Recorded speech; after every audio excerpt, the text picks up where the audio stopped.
Good morning. Good morning.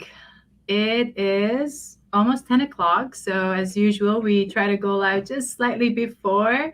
We don't have our special intro video yet, but we are just really simple. Two CPAs want to have coffee and chit chat about accounting, tax, and business strategies. There So, you we're go.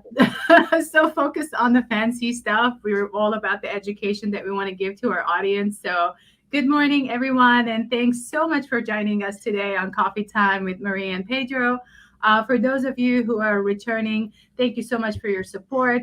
And for those of you who are joining us for the first time, please give us a thumbs up or a hands up or something in the comments so we know you have just joined us for the first time and we welcome you. I want to encourage you to please subscribe to my channel, my YouTube channel, Marie Torossian CPA.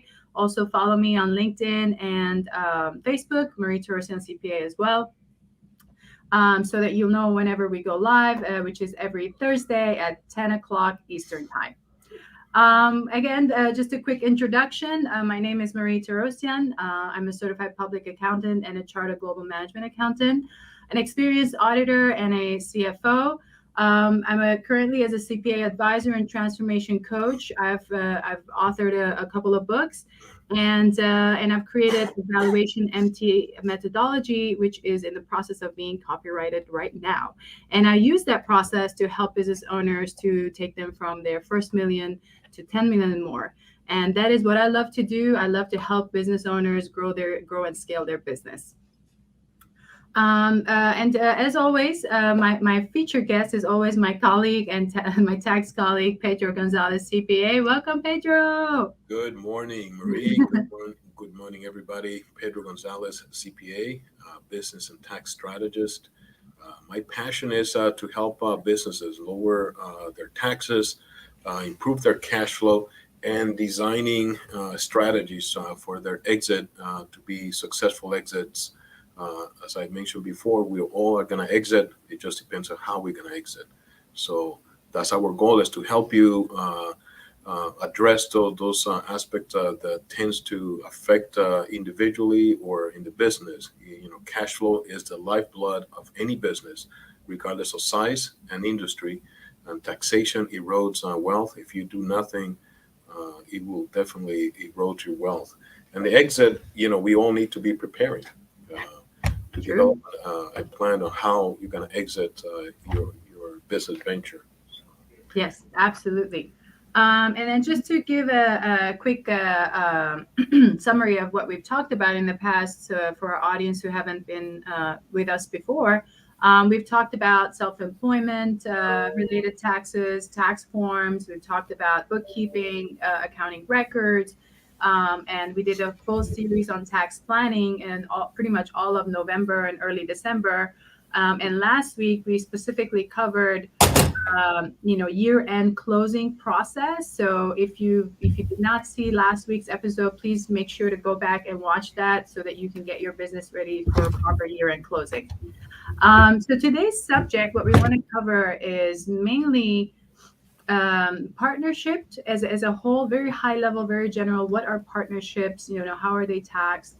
And then we want to go a little bit into agreements that are very important as part of a partnership. So let's start with that, Pedro. Why don't we just cover a little bit about what partnerships are and then general taxation? Yeah, the partnership is the simplest way to look at it. Is in essence like at least two individuals getting together to form a business. Hmm.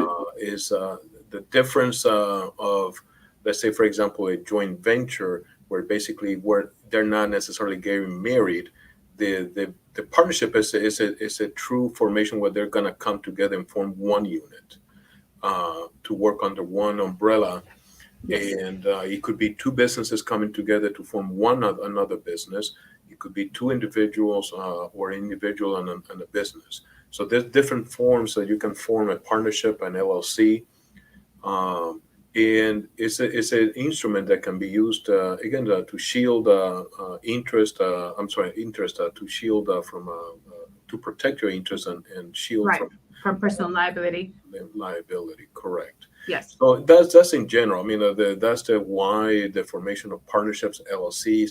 The same happens. Why form a corporation is Yep. you're creating as a separate entity from yourself or your existing business. Like I said, you can have two businesses that can decide to join. It could be, in this case, it's not a merger. It will be two businesses coming together to form, for example, a new business, Mm-hmm. a new entity. So Right. Corporation A, Corporation B, now going to form Corporation C. Correct. And so that becomes a new entity separate from the From the other two. two corporations. So Right. there's different formations that you can see that is done for legal purposes, is done for strategic purposes. And so, without getting into, a lot of the detail, the taxation of that is going to, again, depends on for tax purposes. What happens too is that, one is illegal.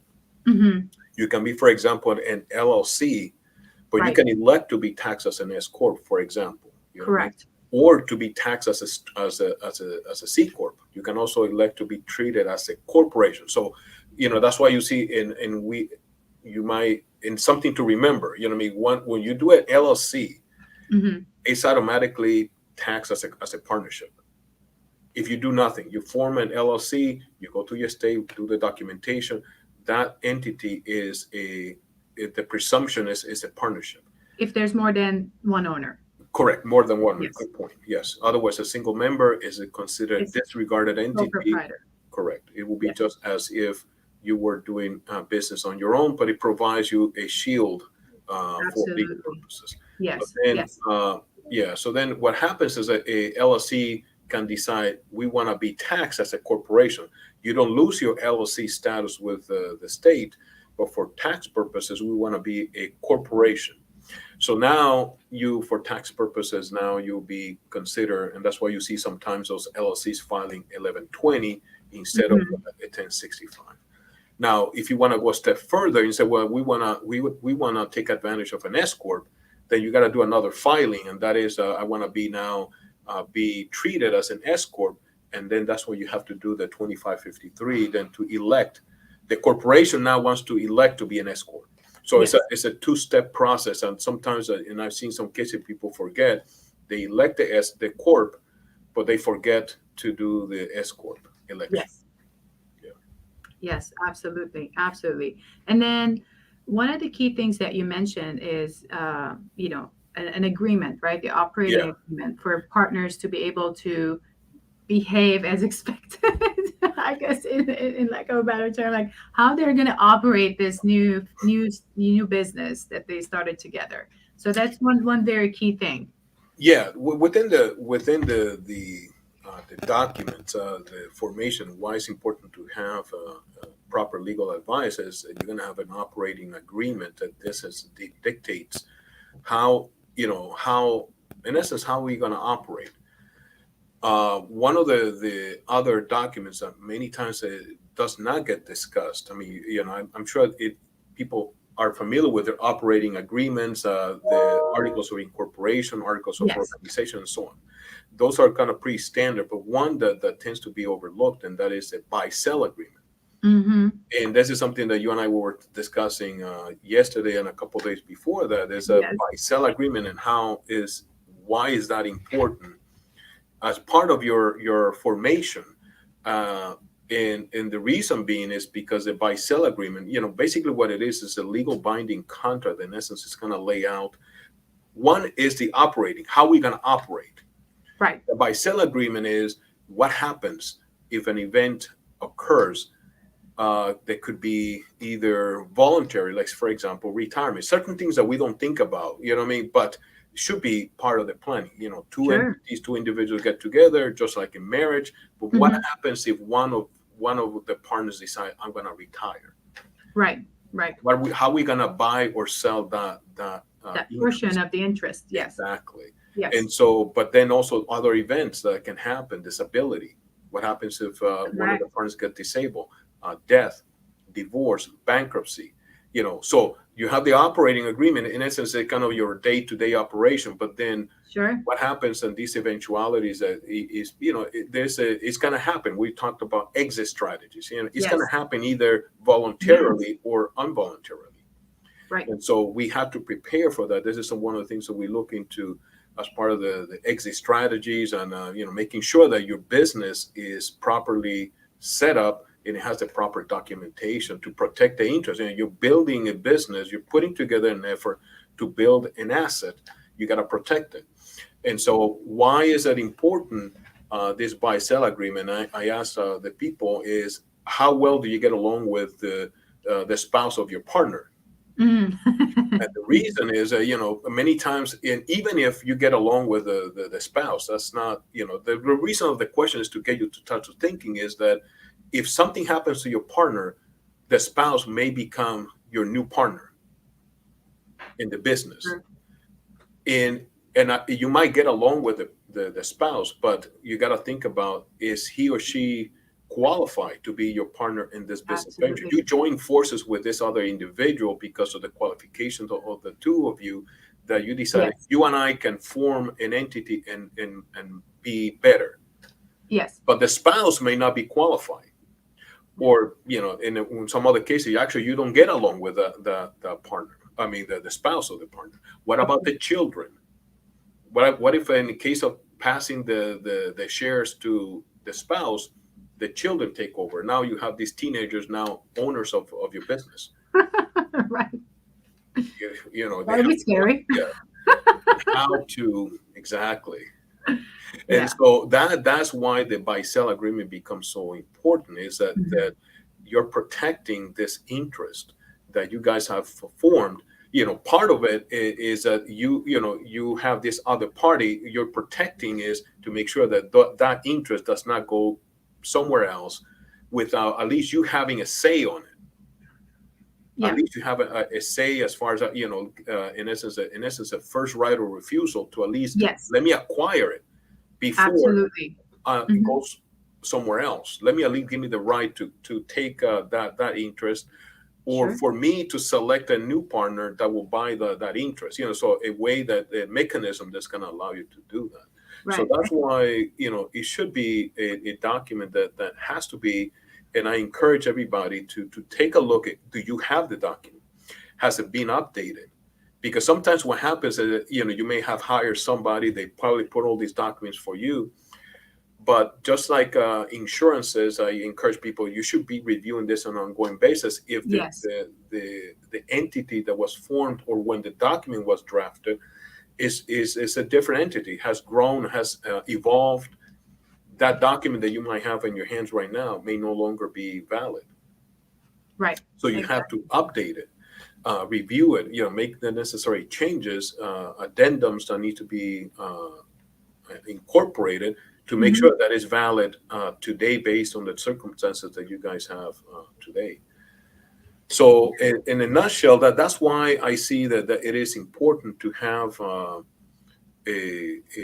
buy-sell agreement. It creates in essence, a market for an interest that typically does not have a market. So you have to realize that Mm. and this is more specifically for privately held corporations. See, if you Right. own interest in a publicly traded company, you're not going to encounter so much of an issue.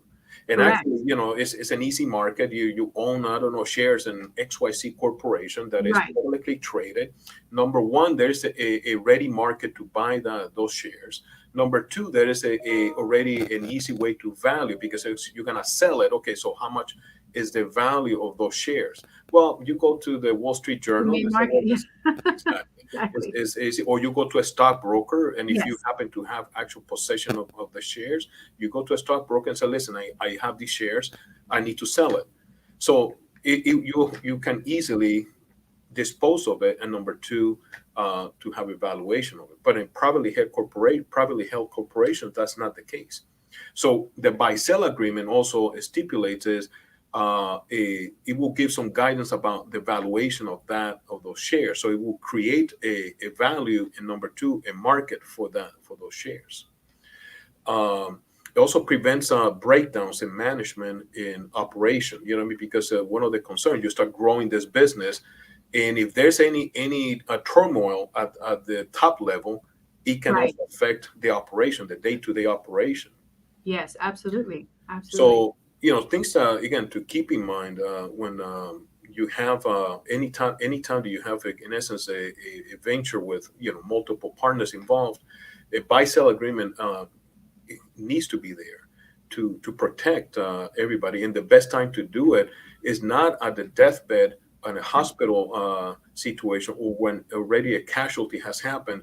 That Yes. is going to make it very difficult. The time is, especially at the early stages when all of the partners in essence are in essence in the romance. You know what I mean? That is a kind of Right. Romance. agreeable. You know what I mean? They're Yes. still in that. Everybody's in that positive mindset. Correct. They're on the Exactly. up. Yes. Exactly. Don't wait until there's already a dispute between owners. It's going to be Right. very difficult to get it done at that time. And in addition to that, also protect the spouse of the departing members, because again, the spouse, the one that was in the business, put a time into that. That interest has value for that family. Absolutely. So this mechanism also provides, and it's possible that, listen, the spouse has no interest in getting involved in your business. Right. Exactly. Exactly. He or They she don't want to is be not, part of but owners. I know that my spouse devoted time, and I want to make sure that whatever value be transferred to my family. Absolutely. So this mechanism is to protect not only the partners individually, but also protecting the interests of the spouses that are in many cases left. There's already a financial distress at that moment of losing, for example, an eventuality of Main death breadwinner. or even Yeah. disability. Yes. The financial stress is going to cause into that family. So creating this kind of mechanism is going to help also that family at that level. Ways in something that again gets missed is the funding. How you're gonna now Yes. buy That's those a good interests? point. That's a Because very good what point. happens, Yes. you're gonna see is a lot of times you have the document. Let's say that it's updated, but the other question that I like to ask of the people, okay, how you gonna? Let's say, for example, something happens today. Yeah. Do you have the funding to buy out your partner? And most likely is the answer is no. So how are Right. you gonna go and buy those shares? How are you gonna talk to the spouse of that partner to tell that spouse, listen, we don't have the money? Right. How are Right. you gonna explain that? So there has to be a mechanism. Now, if you have the financial resources, let's you each partner comes into this joint venture already with financial resources, you probably don't have to worry so much. You know what I mean? Right. But just remember that it could be that was the circumstance at the time. That's why, again, the buy-sell agreement needs to be updated, needs to be revised, it needs to be modification needs to be made because situations change. You got together with a partner, but now he or she, let's say, start developing a gambling habit. Now he doesn't have the funding. Funding anymore. Yeah. Exactly. Now you need to be concerned because, hey, something happens to me. How are we going to protect my child? I have young Yes. children, and this individual now all of a sudden develop an some sort of Some kind of problem. habit. Yeah. Yeah. Exactly. And So how is my interest now going to be protected? He no longer has the financial resources that he had when we started the venture. So how am I going to correct. protect that? So again, all of those things need to be addressed. That's why you got to constantly be reviewing this. So how can it be at least? I'm going to give you two ideas. One for an eventuality of death is life insurance. It's Hmm. going to be cheaper than addressing the even if you had the financial resources. The reason is because you're for a small dollar amount annual premiums. In essence, what you're doing is shifting that responsibility to the insurance company to pay to fund the death. With those funds, I'm going to go ahead and buy the Hmm. shares. Then in the case of disability, there is actually disability buyout agreements. And a Mm. lot of people don't talk about it, but there is a disability because, again, we think about death, but what if the partner gets disabled? Right. How are you going to A handle that? a health issue or something that gets them Exactly. disabled. Right. And they can't Exactly. go back to work. Of course. He or she can no longer perform the duties.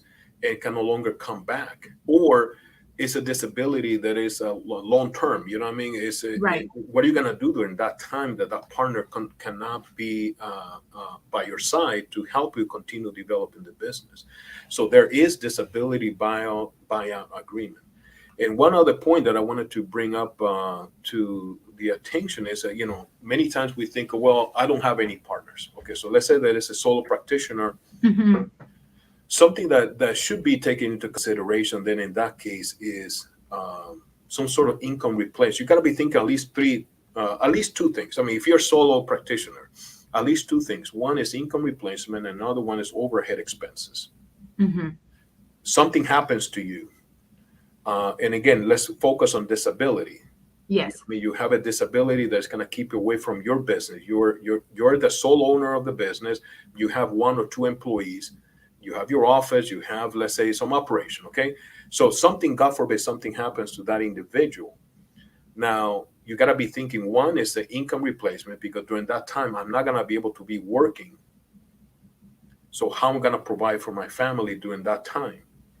True. Number two is, how do I keep this business operating during my disability? Because the bills were still coming. You know what I mean? You have employees. Absolutely. And so you got to be thinking is, if I have a disability and I'm going to return to the business, I want to have something that is still going to be there when I return. So an overhead type of insurance protection is what is going to help you keep the business operating while you're attending to your necessities, to allow you then to come back, and there's a business there to come back to. That's a very good point. Very, very important. Let's say that the disabilities start becoming long term, and you decide after thinking about it, listen, I don't want to return to that business, but you keep the business operating. So you have an asset that you can transfer. You can sell the Sure. business still functioning. Sure. It's that my condition is not allowing me to function.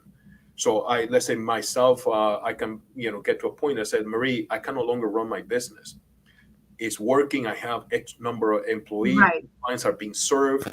I have an Right. office in XYZ place. You can come, listen, this is running. All I need is somebody like yourself to take over. So I can sell that business because Absolutely. I have Fully operating business. exactly. I was able Yeah. to continue Yeah. the overhead and pay the office, pay the expenses, and now I can sell it to you. You can take over, and now there's a business, and that becomes now my income protection. Yes. No, that's great. This is really great advice for our audience. Very good advice. Things something to think about. So conclusion, buy sell agreement. Don't ignore it. Do not. And one thing I wanted to mention, the insurance, it does, the document itself is valid. You know what I mean? The buy sell agreement. You do have a legal contract. Mhm. What I mentioned about the adding these insurances is to the funding mechanism, to ensure that there's going to be monies there to execute it. Right. Yeah. Right. Yeah. So it's a way to protect yourself in case of those emergencies, and you have funding still coming into the business and protecting it. Yeah. Right. Yeah. Absolutely. No, this was really great. Something that I was thinking about, since I had a conversation yesterday during my Clubhouse guest appearance, and I was covering about business valuation and how important that is. And then one of the important questions that came up from the audience was, well, with this a lot of collaboration happening amongst people and a lot of partnerships, and how important would it be if someone actually knew the value of their business? And my answer was like, it would be great, because if you find someone that is is the right fit, and you can do a business better together, and each one of you knows the value of your business, how much easier would the conversation be, because you already have that information. You don't have to figure it out and wonder and all that stuff in case they want to merge it or start something new. So yeah, business valuation was something that came up as well, and I was thinking about it while you were talking. So because we do both, we do that type of service as well for our clients. So if someone was interested, so this has been a great conversation. Any last thoughts? No, I guess we have had a lot of good conversations over the last couple months. Yes. And I think that uh, I wanted to at least touch base on this because it's something that I know many times gets overlooked, Yeah. and it needs to be addressed because the idea is to protect something that you're building.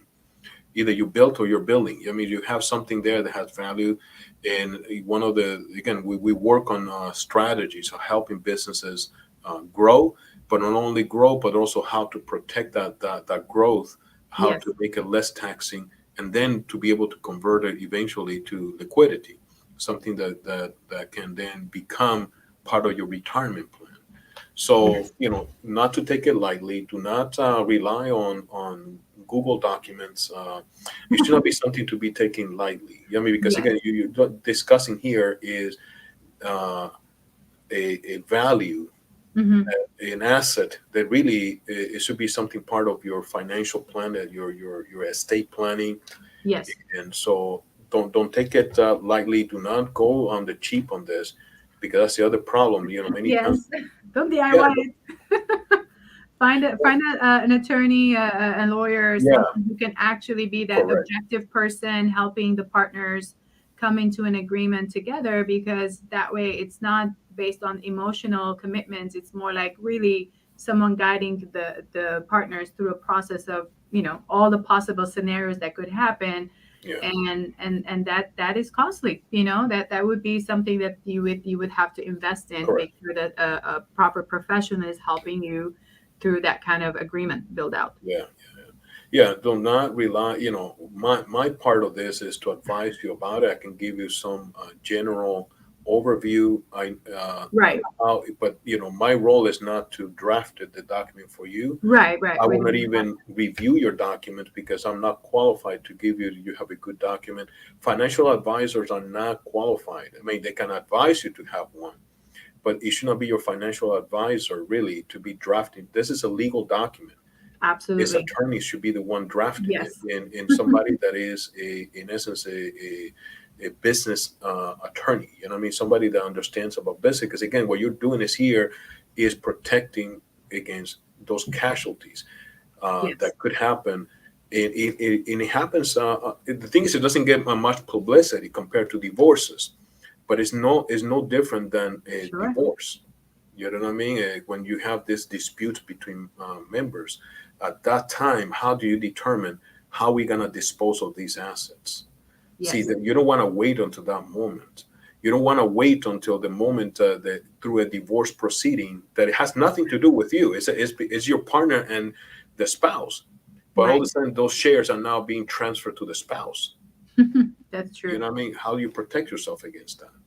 That's true. So there was nothing there to determine. Now the spouse has these shares. I'm gonna go and I don't know, do whatever, and you have no say on that because there's nothing there to protect you.